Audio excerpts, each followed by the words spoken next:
क्या आपने कभी सुना है कि कोई माँ मरने के बाद भी अपने बच्चों को ढूंढती है?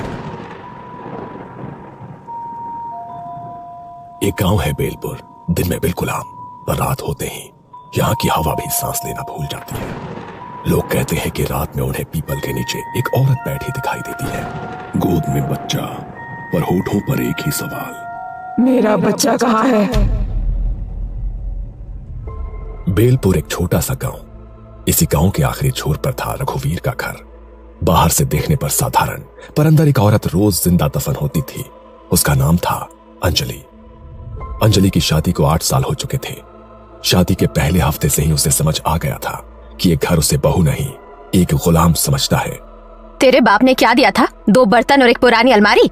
अंजलि चुप रहती है। शायद कल सब ठीक हो जाएगा। लेकिन हर कल पहले से बदतर हो गया। शादी में जितना खर्च किया उतना तो आज तक वसूल भी नहीं हुआ है। साल बीतते गए, घर में कोई किलकारी नहीं गूंजी।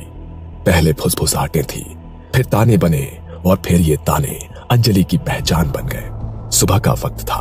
अंजलि चूल्हे पर रोटी सेक रही थी। उसके हाथ कांप रहे थे। सास ने पड़ोसन से बात करते हुए जानबूझकर ऊंची आवाज में कहा, आजकल की लड़कियां न जाने क्या खाकर आती हैं मायके से। शादी के इतने साल हो गए, एक औलाद नहीं दे सकी। अंजलि ने पीछे मुड़कर कुछ कहना चाहा, लेकिन शब्द गले में अटक गए। रघुवीर हंसते हुए बोला, अरे माँ छोड़ो ना, किस्मत ही फूटी है इसकी। मेरे दोस्त के घर देखो, शादी के 2 सालों में 2 बच्चे। अंजलि ने चुपचाप रोटी पलटी। उसकी आंखों में आंसू थे, पर आवाज नहीं।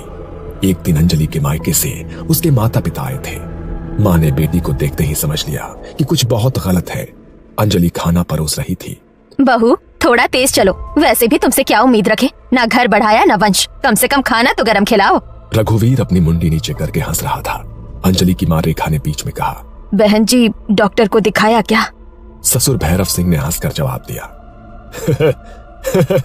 दिखाया था। डॉक्टर ने साफ कहा कि दिक्कत जो है लड़कियों में है। ये झूठ था। कोई डॉक्टर नहीं, कोई जांच नहीं, बस इल्जाम। अंजलि का सिर झुक गया।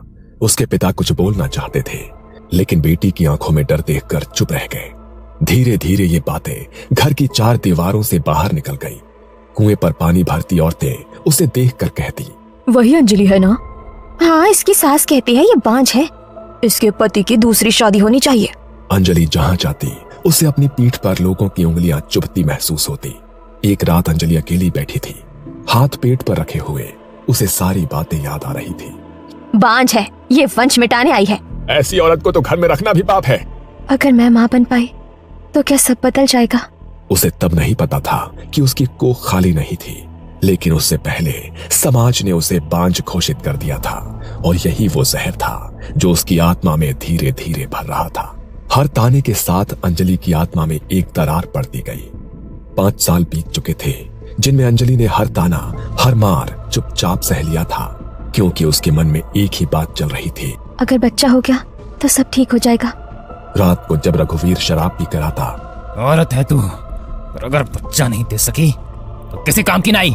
वो उसे पीटता, कभी दीवार से पटकता, कभी बाल खींचता। अंजलि रोती नहीं थी, बस मन में यही दोहराती, बस एक बार गर्भधारण हो जाए, फिर शायद सब बदल जाए। लेकिन रघुवीर की शराब, उसकी मार और अंजलि का टूटता शरीर, इन सब के बीच गर्भ ठहरना आसान नहीं था। शादी के 5 साल बाद एक सुबह अंजलि को उल्टी हुई। उसने डरते डरते अपने पेट पर हाथ रखा। डॉक्टर ने कहा, बधाई हो, आप मां बनने वाली हैं। उस दिन अंजलि देर तक आईने के सामने बैठी रही। पहली बार उसके चेहरे पर सच्ची मुस्कान थी। मेरे अंदर कोई है। उसने भगवान को धन्यवाद दिया। सोचा कि अब शायद सब बदल जाएगा, लेकिन घर में वो अकेली ही खुश थी।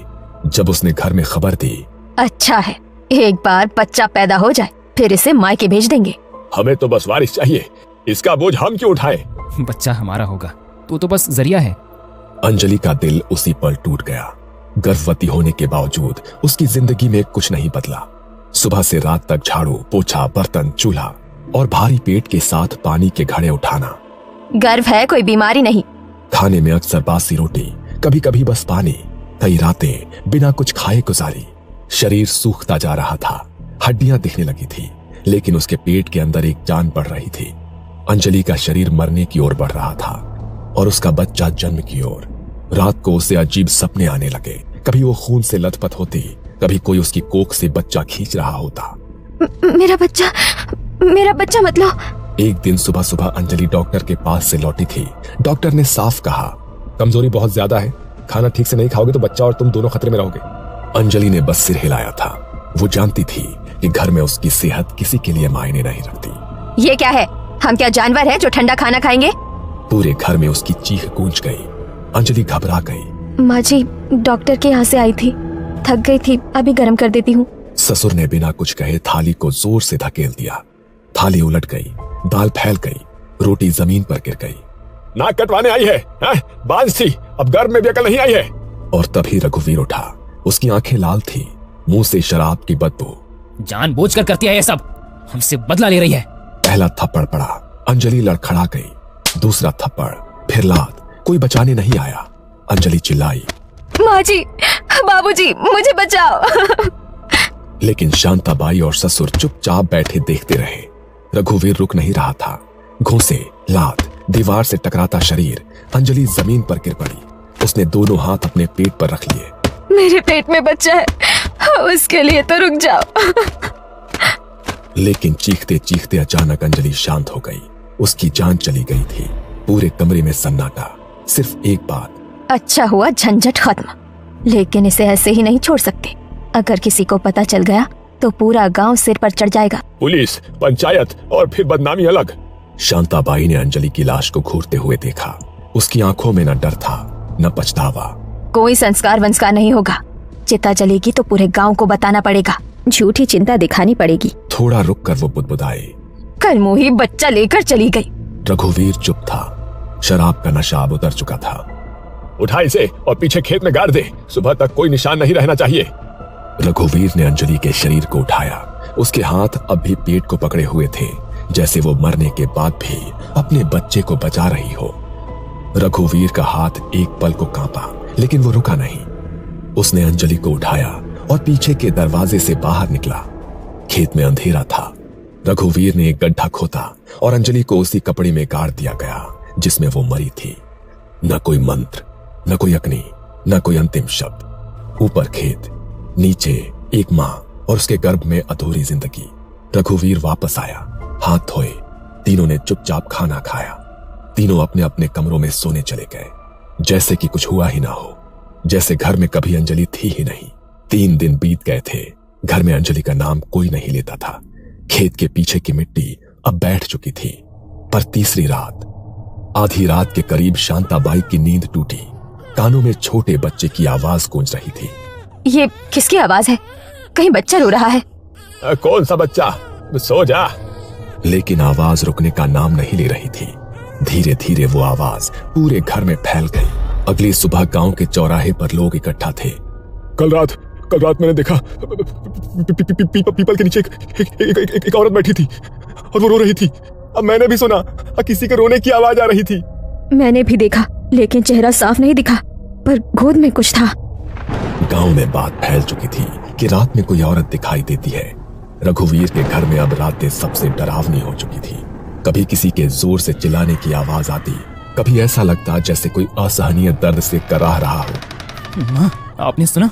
हाँ, हर रात। एक रात भैरव सिंह को आंगन में अंजलि बैठी दिखी।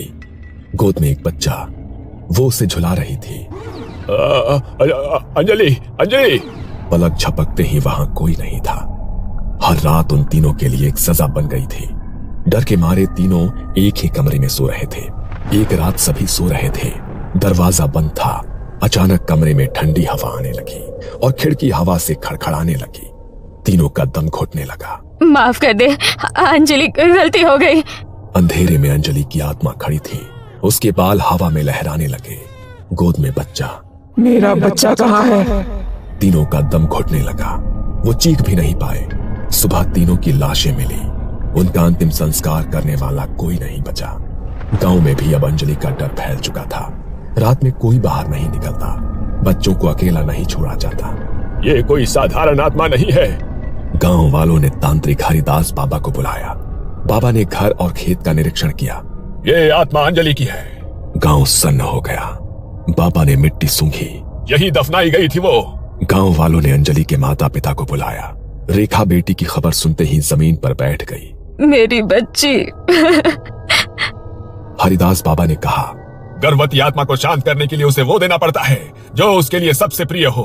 अंजलि की पसंदीदा चॉकलेट, बचपन की गुड़िया, उन्हें खेत के पास रखा गया। माँ और बच्चे दोनों को अग्नि दो।